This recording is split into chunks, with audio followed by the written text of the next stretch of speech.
What is going on, everybody? It is Monday, January the 10th, and that means it's time for my news radar.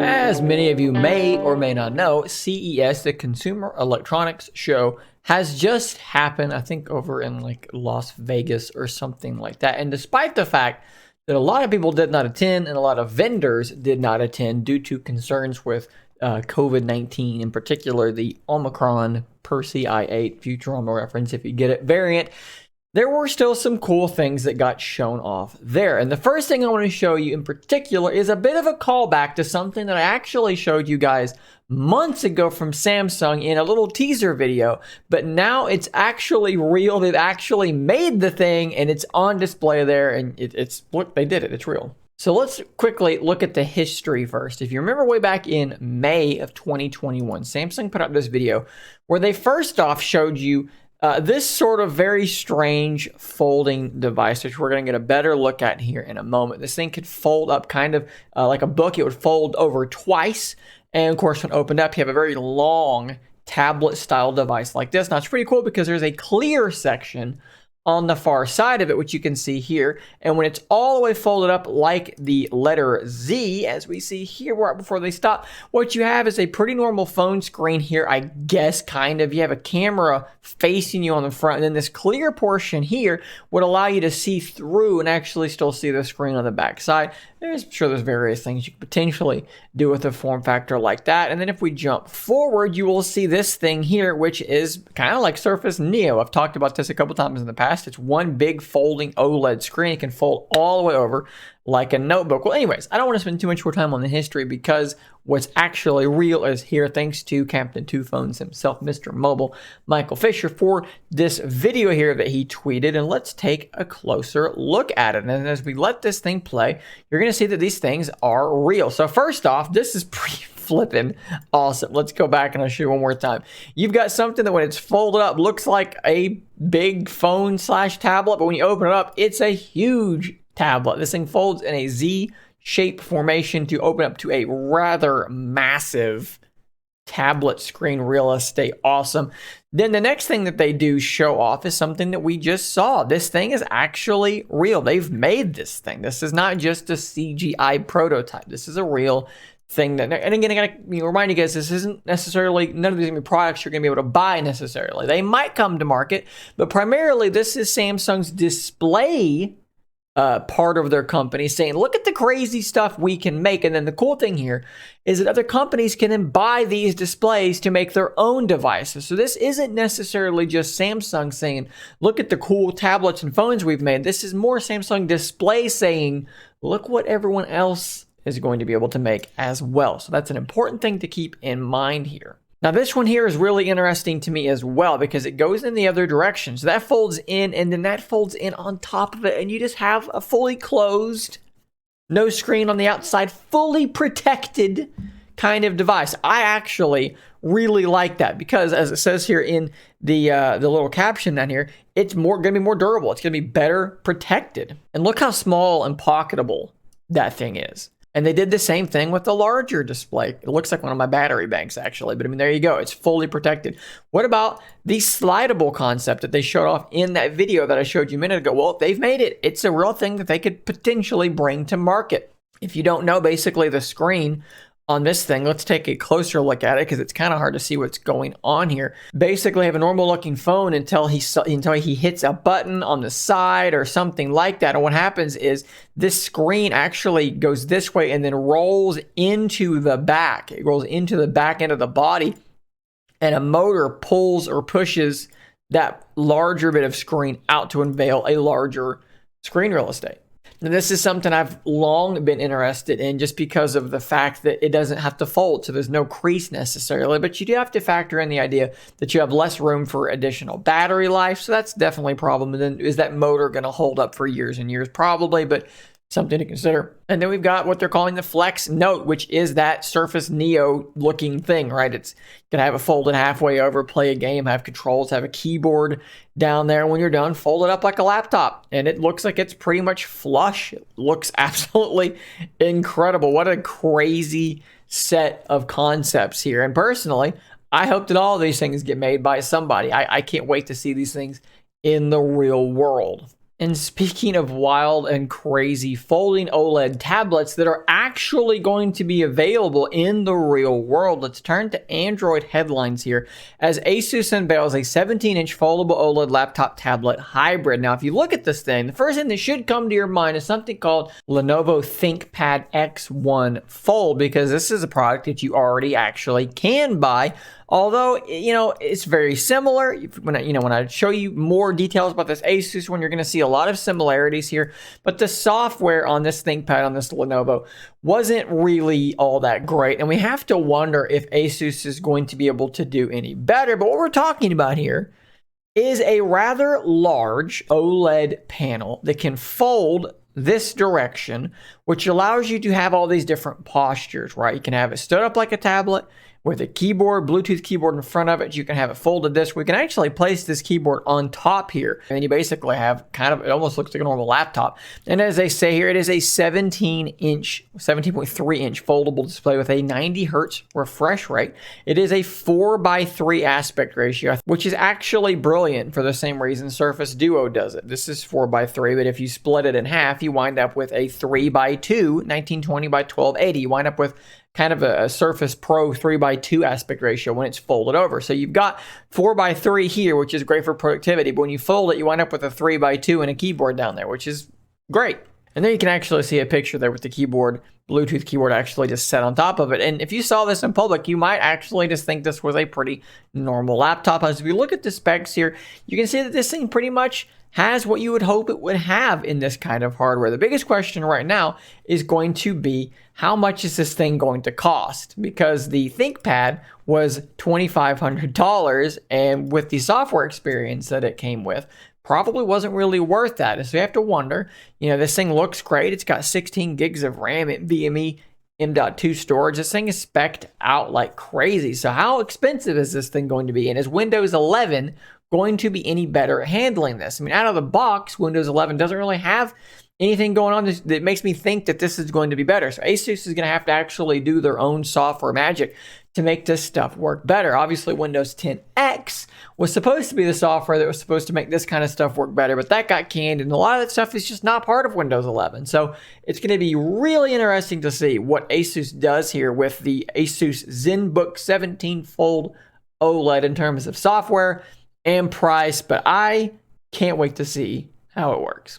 Before moving on to the last bit of news I want to talk to you guys about today, I do want to give a quick update because on a recent video, I declared that Onward Mobility, the company who has the rights to making a BlackBerry phone currently after TCL made their key ones and their key twos, they let it go. Onward Mobility now has it, and they were supposed to ship a phone in 2021. They failed to do so, and they have been completely silent while doing so. Well, Onward Mobility has now released a statement here, which I'm just going to kind of put up on the screen, and you can read it if you want. But basically what they say in this statement is, oopsie, we wanted to put out a phone in 2021, but some stuff happened, and we didn't get that done, and we should have communicated better. But we are still working on a phone, and we're effectively not dead yet. So maybe, just maybe, BlackBerry phones running Android in this instance, but still BlackBerry phones with proper hardware keyboards, with the BlackBerry logo stamped on the back, are not actually dead yet. Just wanted to bring that update to you guys in case you did in fact care. And the final news story that I wanted to bring here to you today is one that's rather odd to me at this point. So as you guys all know, here in the United States, Apple iPhone's iMessage is a very big, very important selling feature for iPhones. Now, I recognize that in other countries, people use things like WhatsApp, I guess, and other programs to message with each other. So the whole iMessage, text message, green dot, blue dot thing is not as big of a deal. But as I've covered here on this channel already, especially when it comes to younger people here in these United States, having a green dot is something that is worthy of being bullied over. And this is something that I feel like Apple is fully aware of. And we've seen in certain instances where Apple is basically, they're aware that people buy iPhones to have iMessage to be a blue dot so that they necessarily won't get bullied. And this is kind of a big complicated issue here.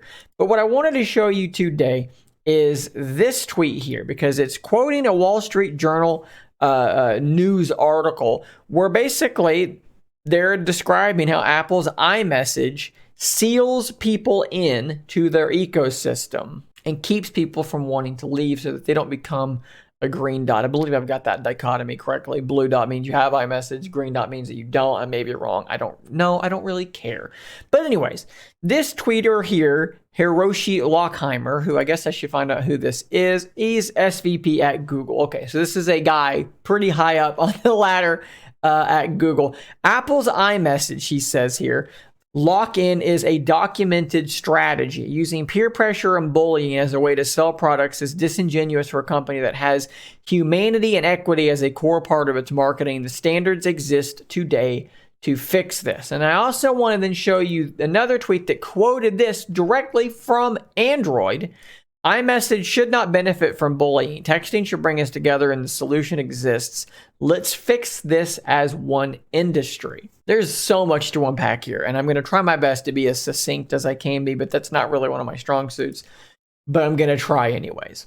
So the first thing we have to determine here is whether or not there is a culture of peer pressure and bullying that promotes people to buy Apple devices to have iMessage. And I think that if you just live in America and you talk to kids and you look around, that's clearly the case. In fact, back in early December, I made this video talking about this child who was crying because her parents got her an Android phone instead of an iPhone. She's got a phone that's going to work perfectly fine, perfectly well, but her friends, presumably, and I am making some assumptions here, but they're based on observations of the reality around me, but her friends probably were going to be rather cruel to her because there's this perception that iPhones are luxurious and they're the phones the celebrities use and they all use iMessage. And if you're a green dot, you're poor, you can't afford an iPhone, you're a loser. Trust me, I know some people, when I made that video, people in some other countries were like, what? That's crazy. I don't see that. Well, in America, I'm sorry, that is still the perception from a lot of people. Now, look, a lot of people understand that, like, this thing's way more expensive than any iPhone on the market. So is my Z Fold. But a lot of people don't get that. And there is still a perception of coolness, celebrity, that kind of thing that comes along with having a blue dot next to your name. And if you have a green dot, you're kind of a loser to some people. So to the question of, is there a peer pressure / bullying dynamic that promotes people to own and use iPhones and iMessage, in particular the younger demographics, those of us that are most vulnerable to peer pressure and bullying? My determination would be absolutely yes, there 100% is that culture in place. Now the next question is that financially advantageous to Apple? And I think, again, I would make the determination that yes, that is advantageous to Apple. That's going to help promote people buying their product. And in a converse way, it's going to actually discourage people from buying competing products, to be the actual word that exists in the English language. So there is a culture of peer pressure and bullying. It does help Apple and it does hurt their competitors. So that leaves us with a couple of things that we also have to work our way through. If we go back to Hiroshi Lockheimer's initial tweet, he says using peer pressure and bullying as a way to sell products is disingenuous for a company that has humanity and equity as a core part of its marketing. The question there would be, is Apple being hypocritical by profiting off of this peer pressure and bullying culture while going on stage and saying, okay, we're all for humanity and equity and all of these good things? Is that hypocritical for them to be doing that? And I think you could probably make a decent argument that it is. However, we have to keep one really big thing in mind. They're a company and they're out to turn a profit. And so I think what we're effectively doing here is we're asking Apple, a capitalist enterprise, to act altruistically, to do something that will hurt their bottom line, but will help the world. And I think that we've been shown time and time again that generally speaking, you cannot rely on companies to do that.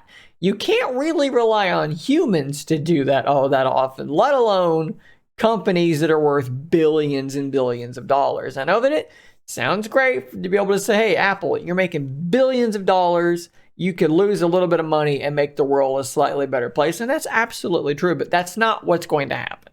To me, we have to kind of separate these things, right? It's like, is there bullying? Is there peer pressure? Is Apple profiting from that? That's a separate issue, and I think that's the answer is yes.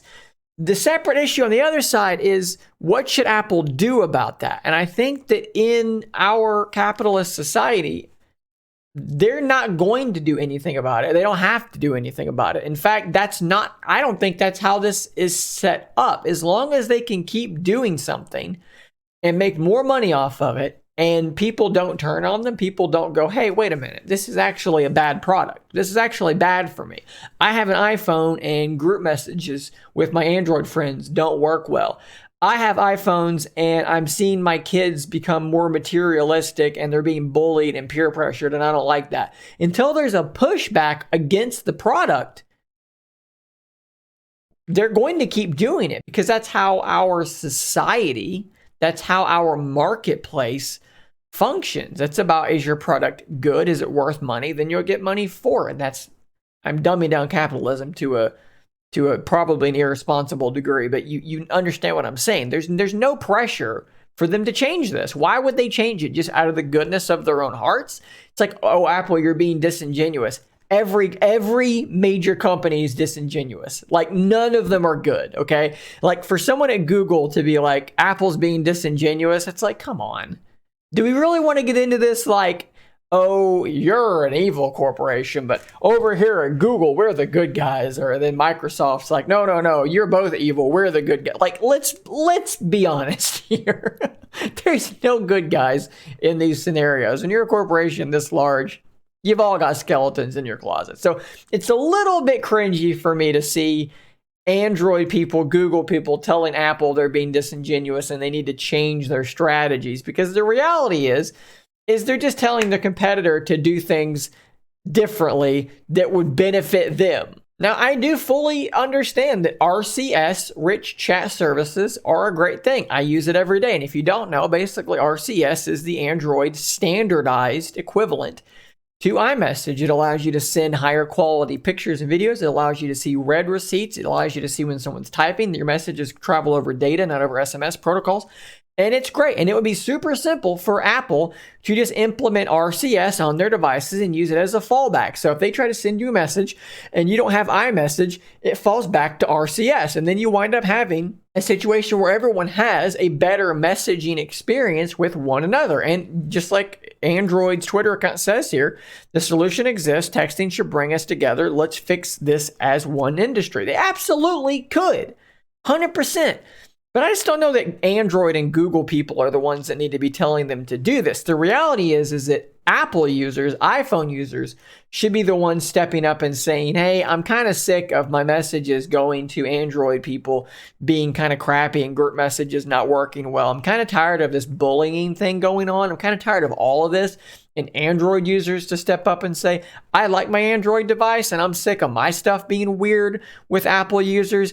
And it's the consumers that need to pressure Apple into adopting a better strategy, because until we do that, there's no reason for them to change. This is capitalism. This is the way this works. The market must speak, right? The consumers must speak, presumably with their wallets. And until we do that, Apple won't change. So Android, you can tweet at them. Mr. Lockheimer, you can tweet at them all you want.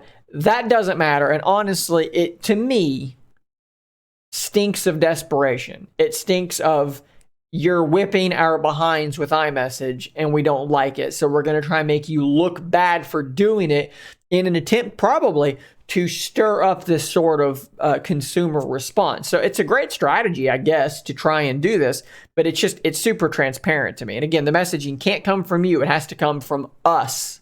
So I would love to know what you guys think about this not very succinct take on this whole iMessage Android lockout bullying thing. Please do Share your opinions down below. Guys, thank you for making it to the end of today's video. As always, links to all of this will be down below that like button. Hit that sub button if you did enjoy this video. I'll see you on the next one. And until next time, stay nerdy, my friends.